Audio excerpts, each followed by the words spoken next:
መኪናና ቤት አንድ ላይ ልንሰጣችሁ መተናል። ይሄን መሰለ በዘጠና ካሬ ላይ ያለው ባለ ሁለት መኝታ ቤት የት መሀል መገናኛ ላይ ኦፕን ኪችን ያለ እንደዚህ ሰፊ ሳሎን የምትዋኙበት ነው። በቃ ምዘሉበት እዚህ ጋር ባልከኒ ያለው ፈታ ዘና የምትሉበት ይሄን መሰለ አየህ። እዚህ ጋር የላውንደሪ ኤሪያ አለች።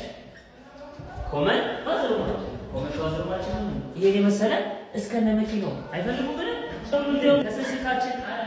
እዚህ ጋር ደግሞ ማስተር ቤድሩማችን አለ። ይሄን መሰለ አየር እየሳበን እየበረን አየር ታውቃላችሁ። የማስተር ቤድሩም ማስተር ባዝሩም ይሄን ይመስላል። ሰፊ ነው። ይሄ በትክክል የግሉ ማረጋይ ነው። ሁለት ሊፍት አለው። የከርሰ ምድር ውሃ አለው። ጀነሬተር አለው። እላይ ጂም አለው። በደንብ አሳያችኋለሁ። ላይ እቺ ከቤት ያሟላ ነገር የግሉ ማረጋይ ፈለጉ እስከነ መኪናው 4 ፓርኪንግ አለ። ታዲያ ይሄ ነገር አይደለም መኪናውን ተሰሳ ነው የሚያስገባት እንደ ውሃ። ይሄን መሰለ ቤት የግሉ ማረግ ከፈለጉ ከስልካችን አለ። በ0916925650 የግሉ ማረጉ እንዳይረሱ ይመቻል።